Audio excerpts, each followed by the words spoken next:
and zero clues. We had no evidence, we had no witnesses. Even their families are taken by surprise.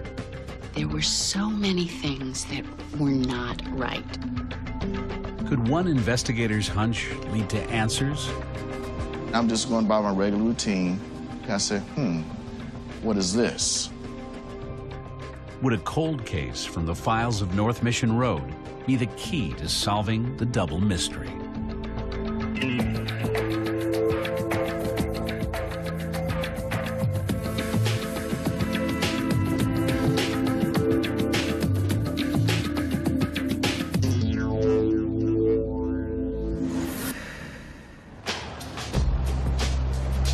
Los Angeles, home of the beautiful people. Bottled water, low fat, low carbs, and no smoking. But even here, heart disease is a leading killer. Every day, dozens die of heart disease in Los Angeles County. So when 60-year-old Jean Orloff was found dead of a presumed heart attack in her West LA apartment, it didn't seem out of the ordinary. But no one could have imagined how it would become one of North Mission Road's most unusual cases. Jeannie was beautiful in every way. Physically, her spirit was beautiful. When she was 60, she looked 40. She kept herself in incredibly good shape. One morning in 1998, a neighbor of Jean's came to visit her. To the woman's surprise, the door was unlocked. Jean Orloff's lifeless body lay face down on the bed. Calls went out to the family, then to police, paramedics, and the Los Angeles County Coroner's Department. The first order of business was to determine how she died. There were 2 uniformed policemen there who basically said to me that my sister had died of natural causes. The initial findings of the LAPD supported that conclusion. They saw no signs of forced entry or violent struggle. Jean Orloff's neatly arranged room seemed undisturbed. But questions remained. Fire officials pointed out that the bedroom's smoke detector had been ripped apart, and the bed's dust ruffle was partly burned. Well, Jean smoked cigarettes. The burning on her bed might have been cigarette-caused. Investigators agreed that Orloff might have dropped a cigarette during a heart attack, even though no cigarette was found near the body. But the position of the body didn't fit the heart attack theory. She was lying nude on her bed, face down, with her hands up, which is most unusual for a heart attack victim. We were told by the fire department personnel that they thought that the position the body was in was unusual, and they expressed that concern to the officers. Now the investigator from North Mission Road had to make the final determination of the cause of death. The verdict, death by natural cause. Orloff's family was heartbroken by the news of Jean's death, and they found it hard to believe that she had died from a heart attack. She had a heart condition, a very rapid heartbeat, from the time she was 15 years old. But she took her medicine when this happened and was always fine. It just didn't look right to me. There were so many things that were not right. But in the end, the grieving family accepted the official report. Since there was no solid evidence of foul play, the body was released to the family. The policeman said that we should call the mortuary and have the body removed and clean up. And that's what we did. The family began preparing for a cremation, but a bureaucratic matter popped up in which Jean Orloff's doctor would not sign her death certificate. According to California law, Orloff's doctor could only sign the death certificate if he'd examined her within the last month. The fact that he couldn't sign it had an enormous and totally unexpected impact on the case. The doctor hadn't seen her in 8 months, so he gave the death certificate back saying, "I can't sign this." Since the mortuary required a signed death certificate before they could cremate the remains, they contacted North Mission Road. Investigator Sherwood Dixon was dispatched to the funeral home. His visit was supposed to be just a formality, but what he saw there would change everything. I'm just going by my regular routine. Start at the feet, look at the torso, the abdomen, every part of the body, just to, make sure everything's consistent. Check the head, and then I look and I see the neck. And I said, what is this? This doesn't look right. There were dark red marks around Jean Orloff's neck. First, I said, okay, maybe it's from dehydration and creases in the neck. And then when they got to the outer portion of the neck, they began to do some crazy design that was inconsistent with any kind of crease. Those were unusual. Those unusual marks, which were, most likely look like ligature marks. Could Jean Orloff have been strangled? It was such a surprise that I was like, I don't believe this. Dixon had expected to provide clearance so Jean Orloff could be cremated, but the discovery of the unusual marks now made that impossible. Orloff was the apparent victim of a homicide. Well, the marks were very pronounced. They had become very dark over time. I did say to myself, how did somebody miss this? The marks had gone unnoticed for 5 days. Fortunately, Sherwood Dixon had spotted them and prevented the body from being cremated. Jean Orloff had been killed, but by whom? Investigators at North Mission Road hoped the autopsy would help find the answer.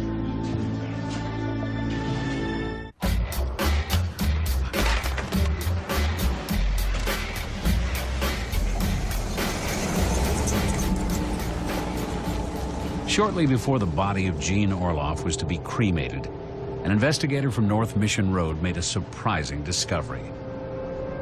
Instead of dying from a heart attack as reported earlier, Orloff had been strangled. The LAPD immediately opened a homicide investigation. Never in all of my career had I ever been in a position like this where I had to walk up to a family and say, excuse me, but your mother, your sister, your daughter didn't die of natural causes. She was, in fact, the victim of a murder. So there was quite a bit of shock to that family.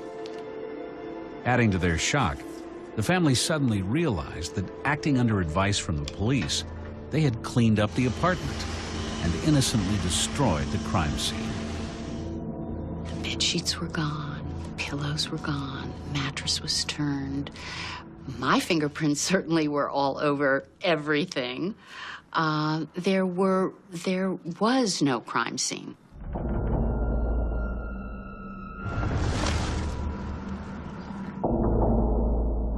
We didn't have a pristine crime scene. We had virtually no evidence. We had no witnesses. We had no photographs of how the victim was found. We virtually had nothing. And we started from that. We started from scratch. But there was one vital piece of evidence: Jean Orloff's body, now at North Mission Road. Senior criminalist Lloyd Mahaney carefully looked for bodily fluids that might have been left by the killer. These might contain DNA that could identify him. His search paid off. While the evidence from the body was sent to a lab for evaluation, Dr. Luis Pena performed the autopsy. I found and confirmed that she had bleeding extensively to her front neck muscles. She had 2 broken bones above the cartilage or above your Adam's apple area, which were broken, so which confirms the extensive force used by the constriction injuries I saw on her neck. Dr. Pena's examination confirmed Jean Orloff's cause of death. But what was the murder weapon? Determining that was the job of research criminalist Steve Dowell. Understanding what might have caused the bruises could help establish a profile of the suspect.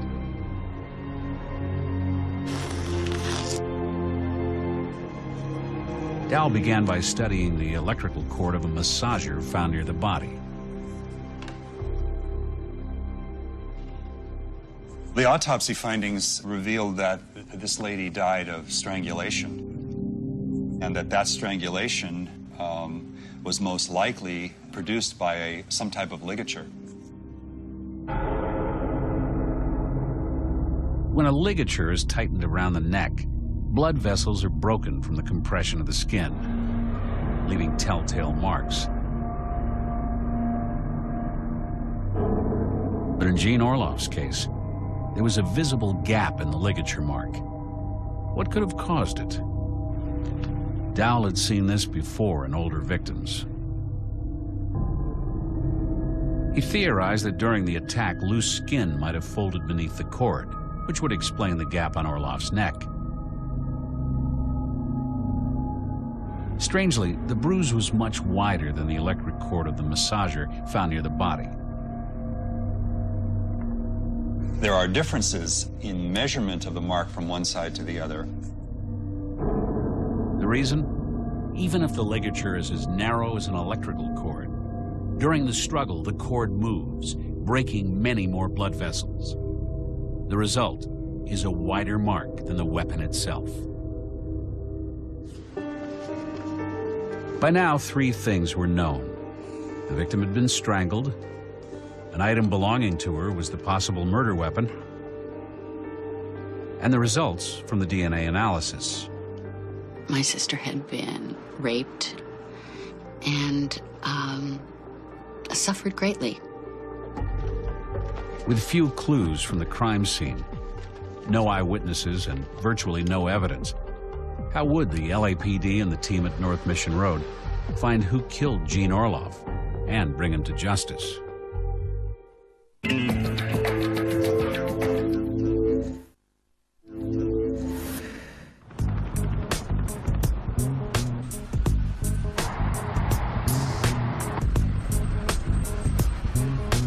Thanks to the forensic work at North Mission Road, the police now knew that Jean Orloff had been both sexually assaulted and murdered. But who had done it? We were way behind the 8 ball on this. And as we interviewed people and talked to people, we were getting nowhere. We found out that she had friends, and we interviewed those friends, and those friends hadn't seen her in days or months or whatever. So we decided to do something that was a little unique. That's when we decided to go talk to Jean Orloff's manicurist. Women talk to their manicurist. So we thought, let's go talk to this lady and see if she can tell us about maybe an old boyfriend. The manicurist had indeed been a confidant of Jean Orloff's, but she didn't give the detectives any useful information about possible suspects. Upset by the news of her friend's death, the manicurist called her son, Joel Stein. She told him about Orloff's murder. Then, in an amazing sequence of events, Stein decided to call John Widener, a parole officer he knew. It was a call that would eventually break the case wide open. It was a Monday. I came back from my weekend, and I had a lot of frantic phone calls from Joel Stein on my phone, a lot of messages, and there were things like, "John, I need to talk to you." Stein told Widener he was suspicious of his brother-in-law, Kenneth Dean Hunt, also known as Sonny, and he feared for his family's safety. He says, "My mom told me that her friend, Jean, had been strangled and killed." So he said, "I think Sonny killed my mom's friend." So who was Sonny Hunt? Besides being Joel Stein's brother-in-law, he was also one of John Widener's parolees. Sonny had been in prison for sexual assault and manslaughter. Widener took Stein's story seriously, but what he heard next astonished him. And then he said, I got to tell you something else. I think 10 years ago, Sonny killed the next door neighbor. I said, really? He said, yeah, her name was Myra. And she wound up strangled, and she was a next door neighbor, and she was another friend of my mother's. Myra was an actress named Myra Davis. Myra Davis spent most of her life in the movie industry and in television commercials. She was the body double for Janet Leigh in several movies. Evidence from North Mission Road revealed that the 71-year-old Davis had been strangled and sexually assaulted. She lived alone in West Los Angeles, just like Jean Orloff. No one was ever charged with a crime, but now 10 years later, investigators noticed the cause and manner of death matched the Orloff case. Was Kenneth Hunt the link between the two?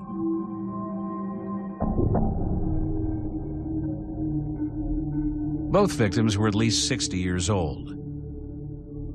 Both lived in West Los Angeles. Both were found in their bedroom, raped and strangled.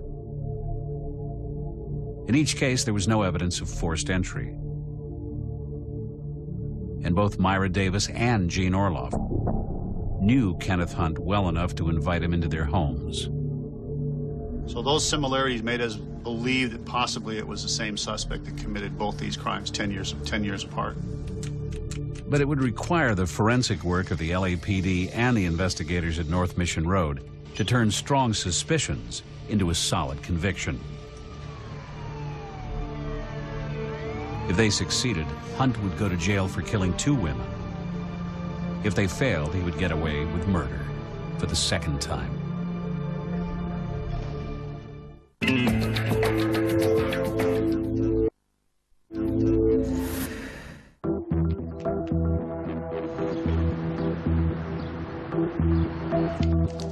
Two murders, 10 years apart. The suspect in both crimes, Kenneth Dean Sonny Hunt, was known and trusted by both victims.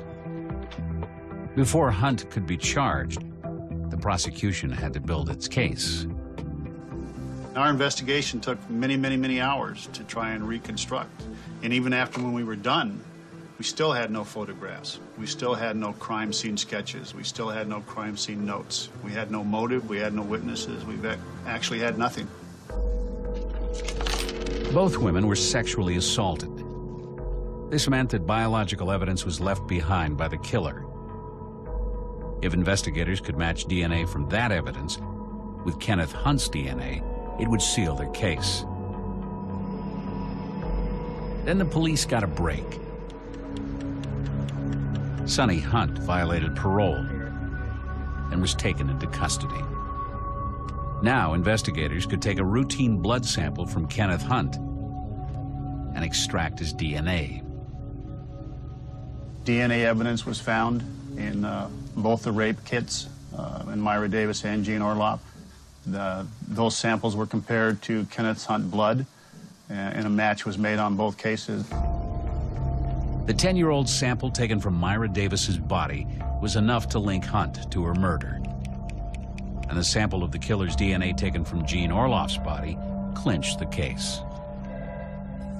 The DNA for Jean Orloff made the statistical link to Kenneth Hunt of 1 in several billion cases, more people than there are on Earth. Kenneth Dean Hunt was charged with the murders of Myra Davis and Jean Orloff. He went to trial in March 2001. With the use of good, solid DNA evidence and a fine job by the prosecutor, Kenneth Hunt was convicted of both murders. Life in prison without the possibility of parole for Kenneth Dean Hunt.